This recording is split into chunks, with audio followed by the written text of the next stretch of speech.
warahmatullahi wabarakatuh. Selamat siang semuanya.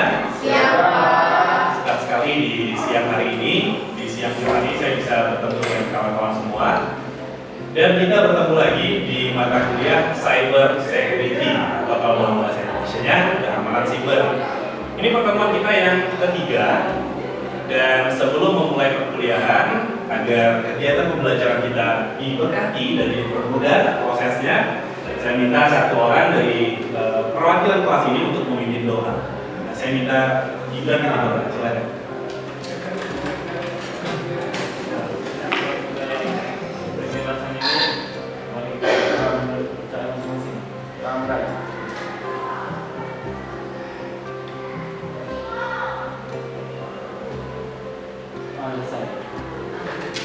Terima kasih Gibran. Di pertemuan 1 dan 2 kita sudah bahas tentang data dan informasi.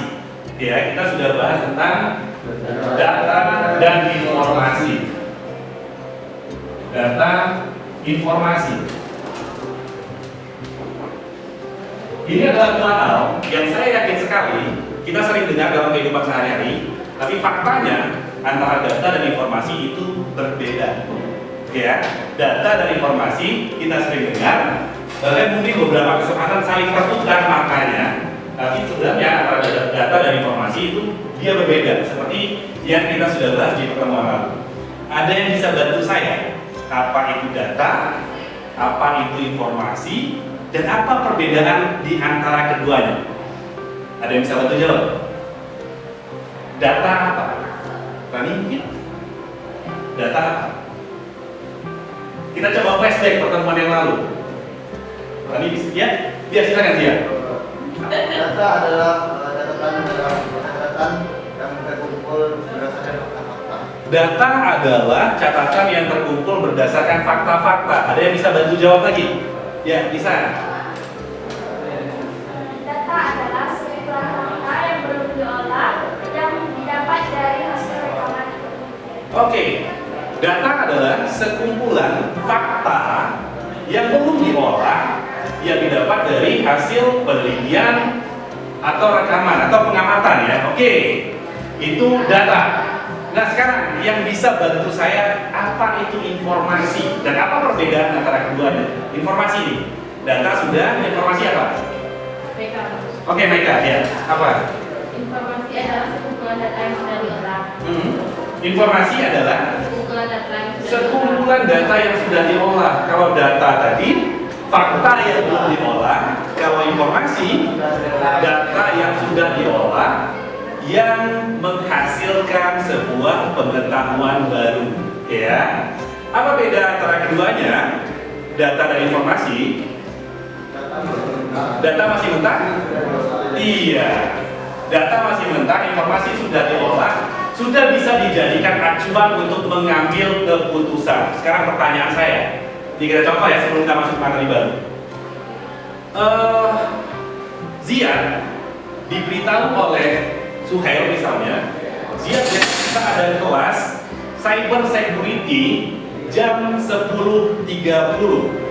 Itu data atau informasi? Oke, informasi ya. Kenapa kita bisa sebut itu informasi? Karena dari sana Ziad bisa mengambil keputusan. Ya, kalau Ziad tidak mau terlambat, maka Ziad harus berangkat jam 10. Ya. Sekarang kita masuk ke materi selanjutnya.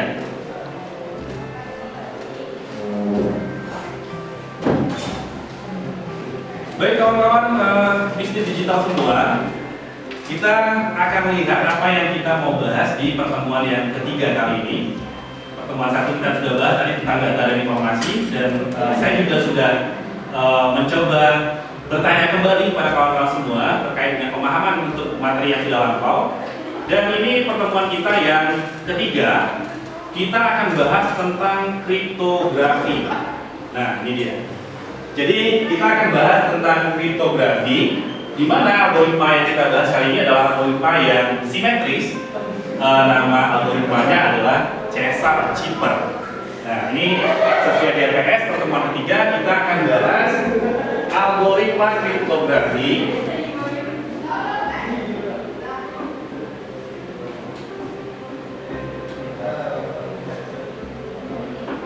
yang simetris dengan nama Caesar Cipher. Oke, pasti punya geng ya masing-masing ya? Pasti ya? Punya ya? Kelompok pertemanan atau circle teman dekat ada ya? Nah biasanya dalam circle pertemanan itu ada bahasa-bahasa khusus yang orang lain nggak ngerti. Ada ya? Ada apa contohnya kalau di Lisa? Apa contohnya yang bahasa pertemanannya yang kalau saya dengar saya nggak ngerti itu lagi ngomongin apa? Kode alam ya istilahnya. Apa contohnya? Kalau di lingkungan ini mungkin apa? Memperjuangkan hak. Oke. Artinya apa itu? Memperjuangkan hak. Sedang main chip. Oke, bahasanya memperjuangkan hak ya. Nah untuk saya yang berada di luar circle tadi, saya berpikir yang memperjuangkan hak sih ya, mungkin cetak libur, mungkin dan sebagainya. Oke. Nah dalam keamanan siber itu memang ada teknik yang biasa digunakan agar informasi tadi tidak diretas atau tidak disadap oleh orang yang tidak punya kepentingan. Salah satu teknik persandian yang bisa disebut sebagai basic itu disebut dengan Caesar Cipher. Nah, seperti apa pembahasan Caesar Cipher? Nah, ini akan kita bahas pada pertemuan ketiga kali ini. Oke, pertama kita runut dulu dari definisi kriptografi simetris. Nah, secara definisi kita bisa pahami kriptografi simetris atau dikenal juga dengan kriptografi kunci simetris merupakan suatu metode dalam kriptografi di mana pengirim dan penerima menggunakan kunci yang sama untuk melakukan enkripsi dan dekripsi pesan. Ya. Kemudian dalam kriptografi simetris, algoritma enkripsi dan dekripsi yang digunakan identik atau secara mirip terkait satu sama lain. Saya yakin sampai definisi ini masih bingung kita mau ngapain, ya. Nah, kita lanjut. Karakteristik dari kriptografi simetris. Tadi kuncinya adalah kalau kita bicara kriptografi simetris, kunci antara pengirim dan penerima itu sama. Sehingga karakteristiknya adalah pertama kuncinya yang sama, kedua kecepatan dalam pemecahan atau dekripsinya, yang ketiga keamanan tergantung pada keamanan kunci, dan yang keempat scalability-nya. Ini karakteristik dari algoritma kunci simetris. Nah ini sejarahnya bagaimana kriptografi simetris itu dimulai dari zaman kuno, bahkan tadi dalam kehidupan sehari-hari kawan-kawan juga gunakan. Kemudian zaman Perang Dunia II, dan salah satu momen besar dalam dunia kriptografi adalah pemecahan sandi yang dilakukan oleh Alan Turing terhadap tentara Jerman. Jadi tentara Jerman dia berkirim pesan kepada pasukannya, tapi pesan rahasia tadi berhasil diretas oleh seorang praktisi keamanan komputer yang bernama Alan Turing. Jadi dia bisa dapat informasi tentang rencana penyerangan Jerman terhadap Inggris dan dia bisa mematahkan serangan tersebut. Nah itu awal mula kriptografi di zaman perang. Sampai dengan kemajuan matematik dan komputer sampai hari ini, sampai dengan era kriptografi di masa digital yang kita alami sekarang. Kalau buka WA, buka WhatsApp, pasti ada tulisan ya, pesan terkunci secara end-to-end atau pesan terenkripsi secara end-to-end. Nah, jadi sebenarnya bahasa enkripsi, dekripsi itu adalah bahasa yang sebenarnya kita sudah kenal. Di pertemuan ini saya mau buat clear, saya mau buat jelas apa itu enkripsi dan apa itu dekripsi melalui metode Caesar Cipher yang sebenarnya paling sederhana. Nah, oke, biar lebih paham kita akan langsung masuk ke bagaimana cara perhitungan algoritma Caesar Cipher sendiri. Oke. Pertama, enkripsi adalah proses untuk mentransformasi, merubah pesan asli menjadi pesan yang tersandi. Oke ya. Jadi kalau dalam istilah komputer, misalnya kita membuat pesan, apa contohnya aja? Halo. Halo. Kita contoh pesannya halo. Oke. Ini pesan awal itu disebut istilahnya dengan plain text.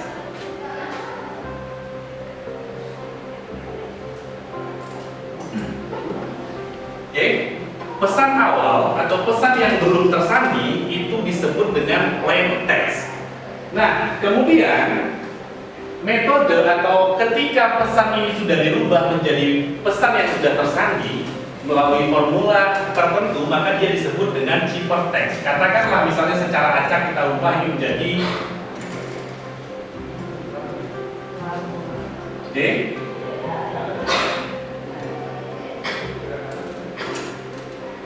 Nah, sementara Caesar Cipher sendiri itu adalah formula cara kita merubah. Oke ya, kita akan cobakan bagaimana cara mengenkripsi pesan dengan metode Caesar Cipher. Oke, sekarang kita coba bagaimana cara enkripsi dan dekripsi pesan dengan metode Caesar Cipher. Merujuk yang pertama, langkah pertama adalah satu, kita tentukan dulu plain text-nya.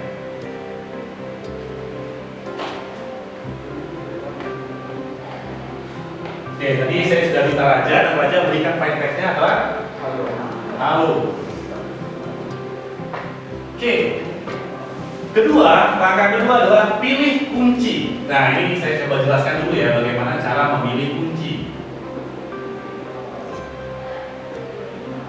Jadi kita definisikan dari A sampai Z.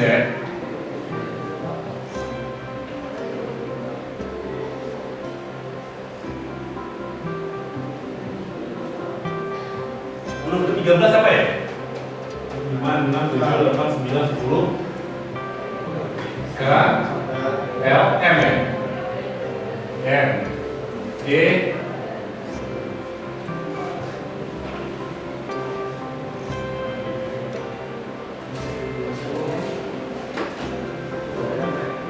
kemudian masing-masing huruf ini kita beri penomoran agar dia bisa dihitung secara matematis. Misalnya kita mulai dari A itu 0, 1, 2, 3, 4, 5, 6, 7, 8, 9, 10, 11, 12, 13, 14, 15, 16, 17, 18, 19, 20, 21, 22, 23, 24, 25. Oke, kemudian kita lanjut ke NN ya. N, O, P, I, R, S, T, U, V, W, X, Y, Z. Oke. Ini juga kita beri nomor.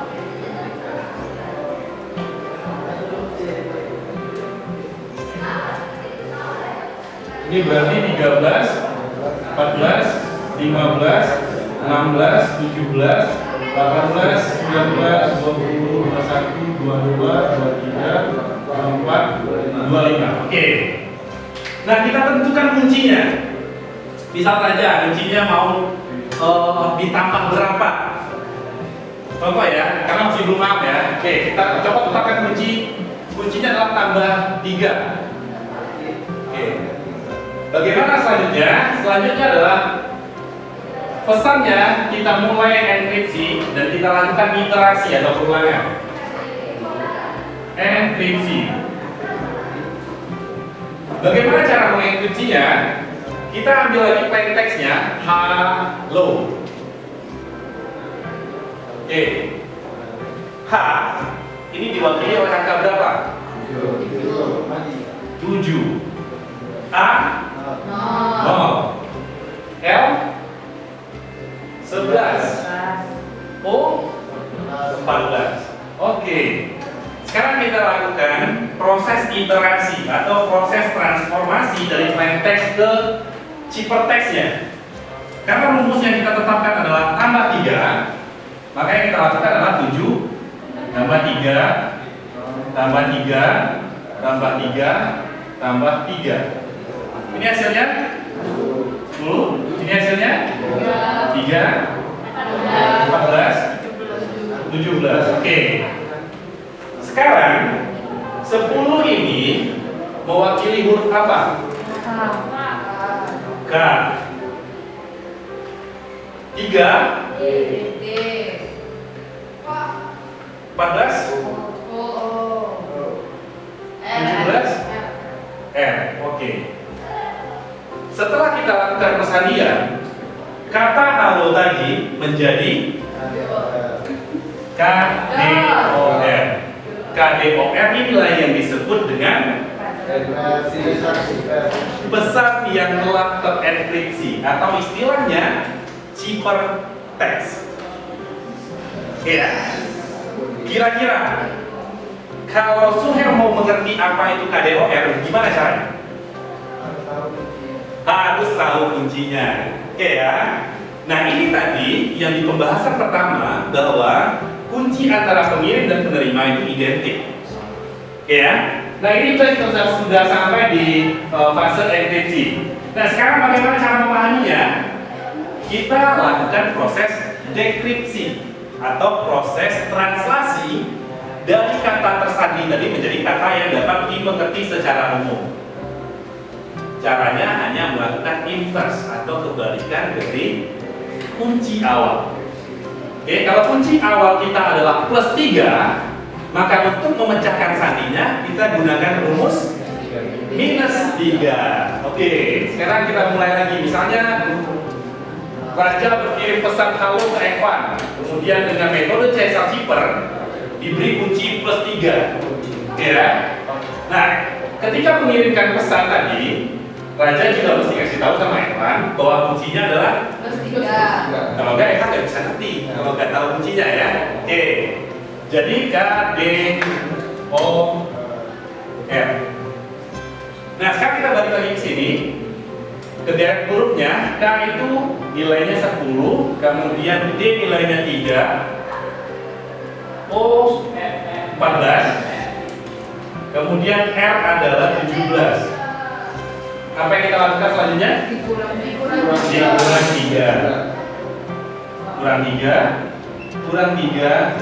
3. Oke, ini hasilnya 7. Ini hasilnya 0. Hasilnya 11, 14. Oke, kita balik lagi ke panduan hurufnya. 7 adalah A, ini A, ini L, ini O. Itu secara simpel bagaimana proses enkripsi dan dekripsi terjadi sehingga mencegah upaya pencurian data dan informasi dari orang-orang yang tidak seharusnya mendapatkan informasi tersebut. Oke, sampai di sini mulai terang. Oke. Namun dalam perkembangan keamanan komputer itu kriptografi yang digunakan tidak sesederhana ini. Karena itu juga beresiko mudah sekali dipecahkan. Nah ini saya hanya mensimulasikan atau mendemonstrasikan bagaimana metode dasar dari proses enkripsi dan dekripsi. Nah untuk mencoba sejauh mana pemahaman kawan-kawan terkait dengan proses enkripsi dan dekripsi dengan metode Caesar Cipher, saya coba berikan contoh dan saya minta kawan-kawan semua untuk mencobakan bagaimana proses enkripsi data dengan Caesar Cipher.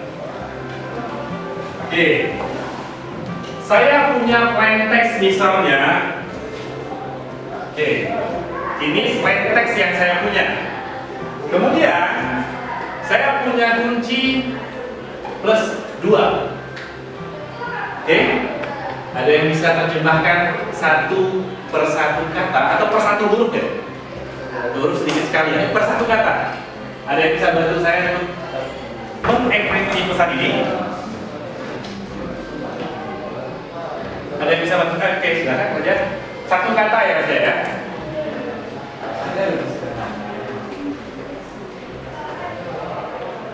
Oke, boleh nggak saya minta bantuan perhitungannya juga ya?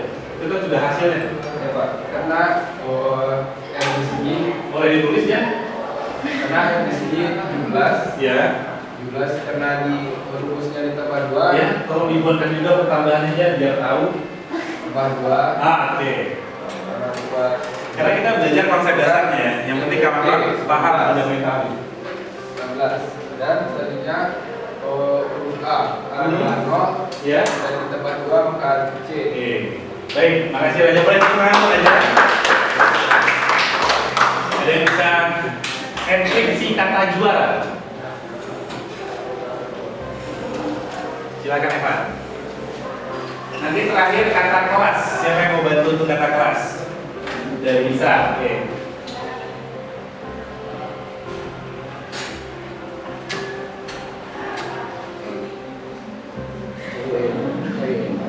Oke, boleh tepuk tangan untuk Evan. Oke, selanjutnya kelas bisa.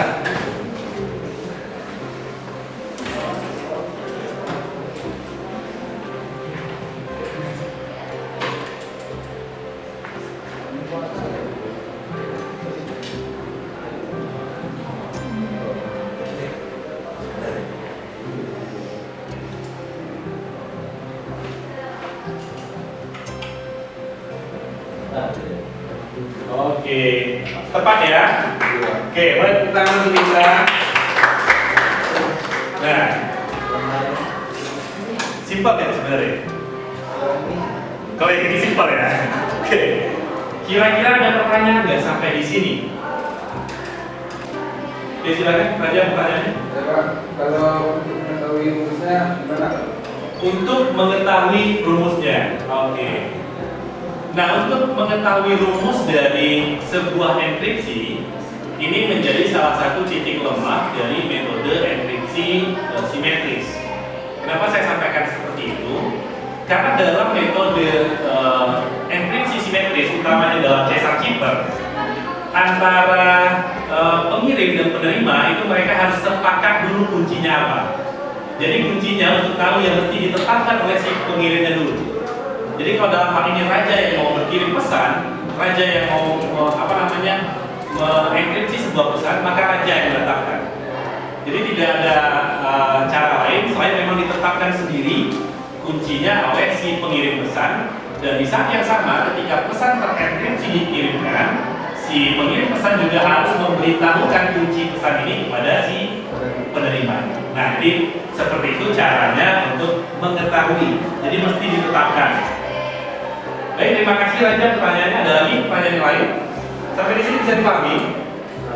Bisa dipahami ya? Nah, oke. Saya mau kasih satu game lagi. Saya akan minta salah satu dari kawan-kawan semua untuk membuatkan ciphertext. Nanti kasih kunci. Yang bisa pecahkan silakan pecahkan. Nanti bisa bantu saya kasih soalnya ya. Soalnya berupa ciphertext. Kata yang tersandi.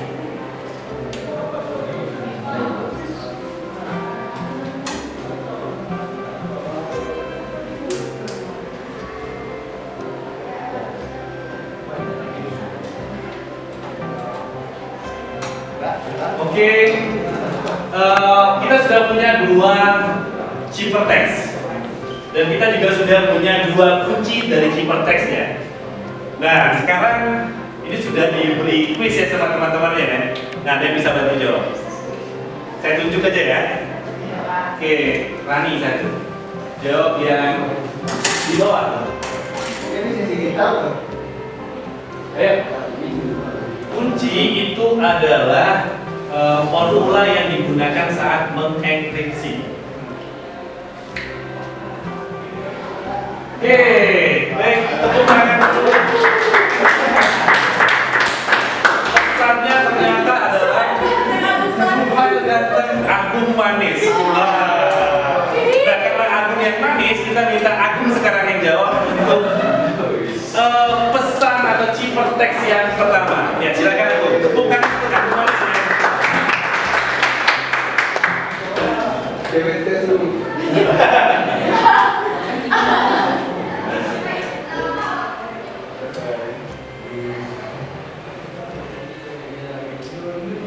Bisa Agung?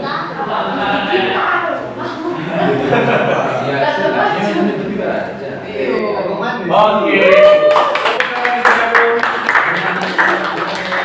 Terima kasih Agung. Sebelum menutup pertemuan, ada yang bisa menyimpulkan pembahasan kita di pertemuan kali ini?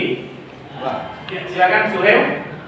Jadi kesimpulan yang bisa saya ambil sekarang adalah menggunakan kunci yang sama untuk proses inskripsi dan deskripsi. Namun ini juga memiliki kelemahan yang cukup besar karena metode atau kunci itu menurut saya cukup mudah dipahami Pak. Oke. Beberapa orang. Terima kasih Sue untuk kesimpulannya. Kriptografi simetris ini memiliki kecepatan yang tinggi karena dia tidak butuh resources yang besar untuk dalam memprosesnya. Kemudian dia punya efisiensi yang baik, ya, alasannya sama karena resource yang dibutuhkan itu tidak besar dan implementasi yang sederhana.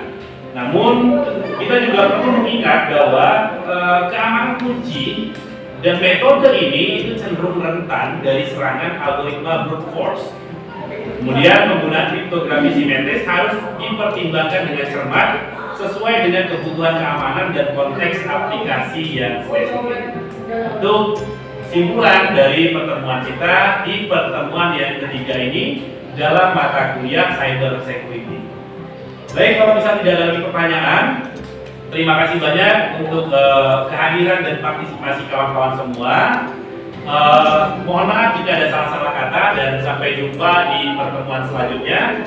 Saya tutup. Billahi taufiq wal hidayah. Assalamualaikum warahmatullahi wabarakatuh. Waalaikumsalam warahmatullahi wabarakatuh.